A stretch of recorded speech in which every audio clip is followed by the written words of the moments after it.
Hai semuanya, di video ini kami akan membahas materi perpajakan, di mana materi yang akan kami angkat yaitu pajak penghasilan umum. Dan video ini diselesaikan untuk memenuhi tugas mata kuliah praktikum perpajakan. Dan ini adalah peta konsep atau submateri yang akan kami bahas nantinya. Yang pertama ada dasar hukum, yang kedua pengertian, yang ketiga ada subjek pajak, 4 objek pajak, yang kelima ada penghasilan kena pajak, yang keenam ada penghasilan tidak kena pajak, yang ketujuh ada cara menghitung pajak penghasilan, yang terakhir ada tarif pajak penghasilan. Dan di bagian akhir kami akan menyediakan contoh soal untuk meningkatkan pemahaman kita mengenai materi pajak penghasilan umum.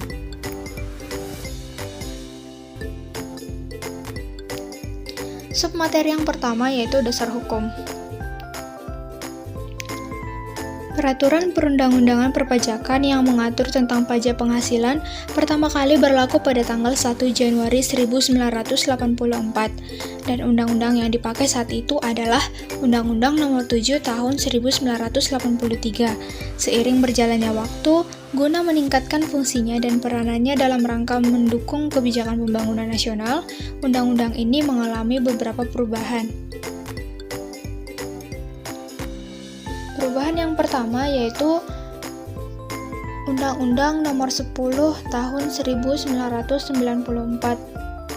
Lalu diikuti dengan perubahan yang selanjutnya Undang-Undang Nomor 17 Tahun 2000 dan perubahan yang terakhir yang berlaku hingga sekarang yaitu Undang-Undang Nomor 36 Tahun 2008. Lalu muncul pertanyaan, mengapa perubahan-perubahan tersebut dilakukan?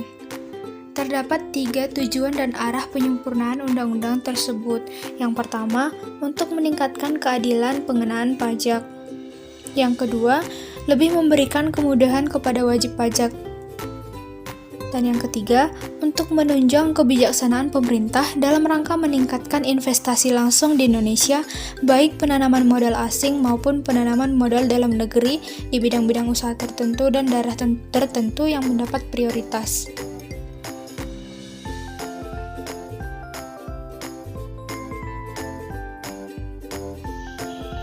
Materi yang kedua, pengertian dari pajak penghasilan. Pajak penghasilan adalah pajak yang dikenakan terhadap subjek pajak atas penghasilan yang diterima atau diperolehnya dalam 1 tahun atau dapat dikenakan juga untuk penghasilan dalam bagian tahun pajak apabila kewajiban pajak subjektifnya dimulai atau berakhir dalam tahun pajak. Poin yang ketiga yaitu subjek pajak. Subjek pajak adalah segala sesuatu yang mempunyai potensi untuk memperoleh penghasilan dan menjadi sasaran untuk dikenakan pajak penghasilan. Yang pertama ada subjek pajak dikelompokkan berdasarkan pasal 2 ayat 1 Undang-Undang Pajak Penghasilan Nomor 36 Tahun 2008. Dibagi menjadi 4. Yang pertama ada subjek pajak orang pribadi.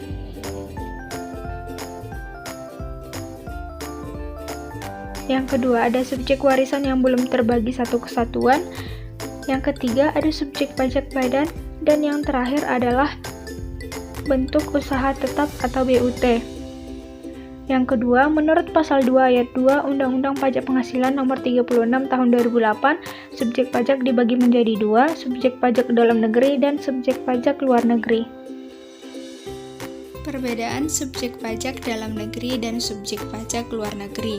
Yang pertama, subjek pajak dalam negeri dikenakan pajak atas penghasilan yang diterima dari Indonesia maupun dari luar Indonesia atau yang dikenal dengan ajas domisili. Sedangkan subjek pajak luar negeri dikenakan pajak atas penghasilan yang berasal dari Indonesia saja atau yang dikenal dengan ajas sumber. Yang kedua, subjek pajak dalam negeri dikenakan pajak berdasarkan penghasilan neto, di mana penghasilan bruto dikurangi dengan pengurang yang diperkenankan. Sedangkan untuk subjek pajak luar negeri yang dikenakan pajak berdasarkan penghasilan brutonya. Lalu yang ketiga, subjek pajak dalam negeri dalam menghitung besarnya pajak penghasilan menggunakan tarif umum, yaitu tarif pasal 17 Undang-Undang Pajak Penghasilan. dan menggunakan tarif khusus untuk jenis penghasilan tertentu. Pada subjek pajak luar negeri menggunakan tarif sepadan, yaitu 20%.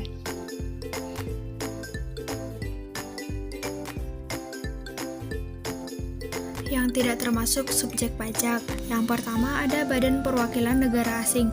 Yang kedua, pejabat perwakilan diplomatik, konsulat, atau pejabat-pejabat lain dari negara asing. Yang ketiga ada organisasi dan pejabat internasional yang ditetapkan dengan keputusan Menteri Keuangan. Submateri selanjutnya adalah objek pajak. Dalam pasal 4 ayat 1 Undang-Undang Nomor 36 Tahun 2008, objek pajak dibagi menjadi beberapa. Yang pertama ada penggantian atau imbalan berkenaan dengan pekerjaan atau jasa yang diterima.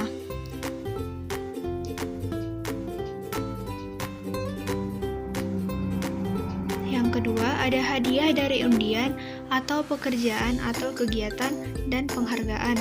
Yang ketiga laba usaha.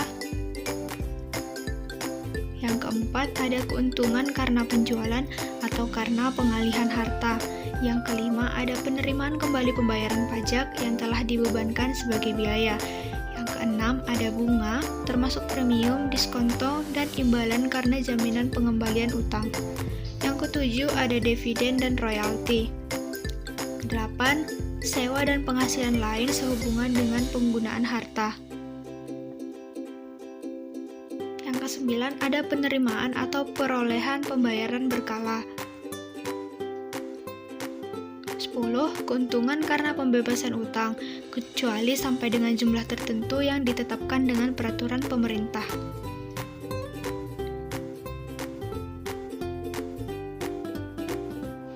Selanjutnya ada keuntungan karena selisih kurs mata uang asing. 12. Selisih lebih karena penilaian kembali aktiva. Lalu ke-13 premi asuransi. 14. Iuran yang diterima atau diperoleh perkumpulan dari anggotanya yang terdiri dari wajib pajak yang menjalankan usaha atau pekerjaan bebas. Dan yang terakhir ada tambahan kekayaan neto yang berasal dari penghasilan yang belum dikenakan pajak.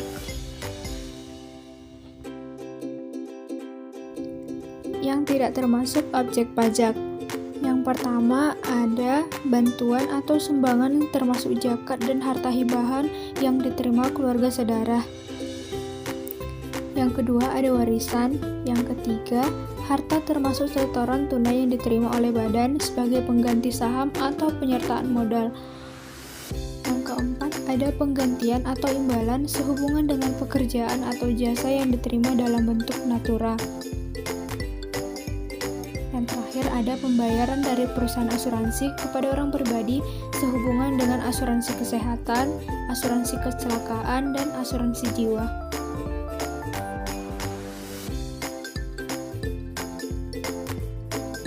Poin selanjutnya adalah penghasilan kena pajak. Yang pertama, cara menghitung PKP bagi wajib pajak badan dan BUT.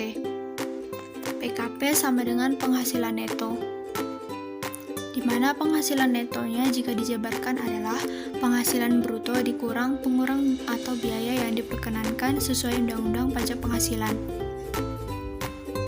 Yang kedua, ada cara menghitung PKP bagi wajib pajak orang pribadi.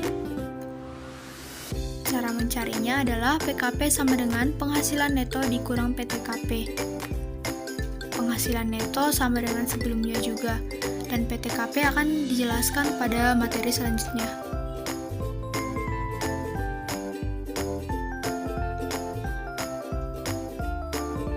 Di sini akan saya jelaskan perhitungan besarnya PTKP. Besarnya PTKP menurut Peraturan Menteri Keuangan Nomor 122/PMK.010/2015. PTKP dibagi menjadi 3. Yang pertama, 36 juta untuk diri wajib pajak. Yang kedua, tambahan 3 juta untuk wajib pajak yang sudah kawin. Yang ketiga, tambahan 36 juta jika penghasilan suami istri digabung. Yang keempat, ada tambahan 3 juta untuk setiap anggota keluarga saudara seperti orang tua, mertua, anak kandung, anak angkat, dan anak tiri. Lalu peraturan ini mengalami perubahan. Besarnya PTKP menurut Peraturan Menteri Keuangan Nomor 101 PMK.010/2016, PTKP mengalami perubahan. Yang pertama, 54 juta untuk diri wajib pajak. Yang kedua, tambahan 4.500.000 untuk wajib pajak yang sudah kawin. Yang ketiga, tambahan 54 juta tambah jika penghasilan suami istri digabung. Yang keempat yaitu tambahan 4.500.000 untuk setiap anggota keluarga saudara dan semenda maksimal 3 orang. Materi selanjutnya yaitu menghitung pajak penghasilan. Yang pertama, jika wajib pajak badan dan bentuk usaha tetap, maka rumusnya seperti ini, di mana pajak penghasilan sama dengan PKP dikali tarif pasal 17, di mana PKP-nya adalah penghasilan bruto dikurang pengurang atau biaya yang diperkenankan sesuai Undang-Undang Pajak Penghasilan. Yang kedua, wajib pajak orang pribadi. Rumusnya sama seperti di atas, yaitu PKP dikali tarif pasal 17.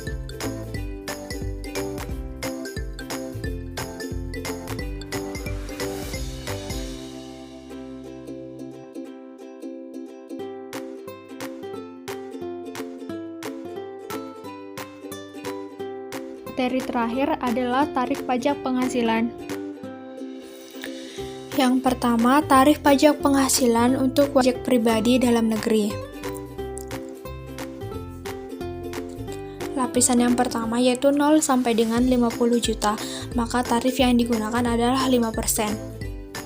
Lapisan kedua yaitu 50 juta sampai dengan 250 juta. Tarif yang digunakan adalah 15%. Lapisan yang ketiga yaitu 250 juta sampai dengan 500 juta.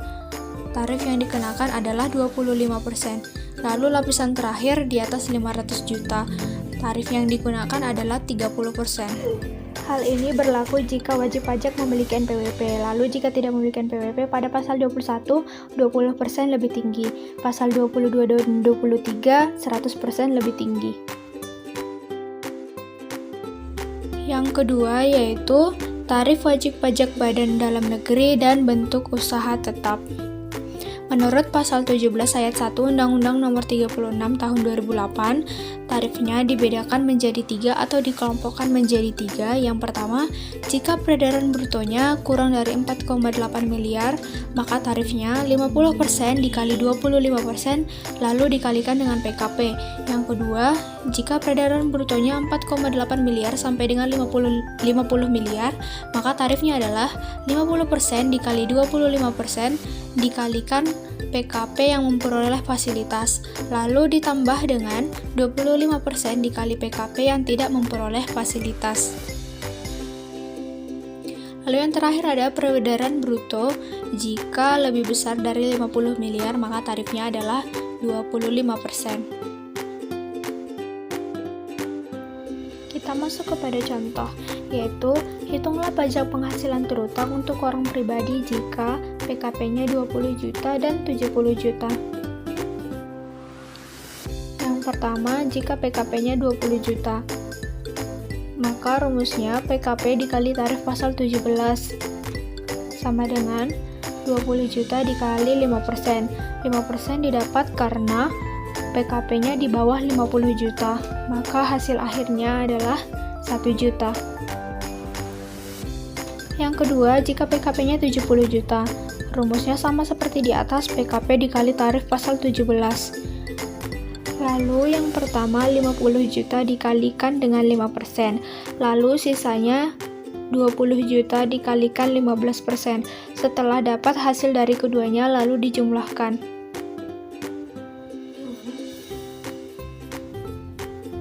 Maka hasilnya adalah 5.500.000. Dan ini adalah contoh untuk wajib pajak badan. Yang pertama, peredaran bruto PTX dalam tahun pajak 2018 sebesar 4 miliar dengan penghasilan kena pajak sebesar 500 juta. Hitunglah pajak terutangnya. Yang kedua, peredaran bruto PTY dalam tahun pajak 2018 sebesar 30 miliar dengan penghasilan kena pajak sebesar 3 miliar.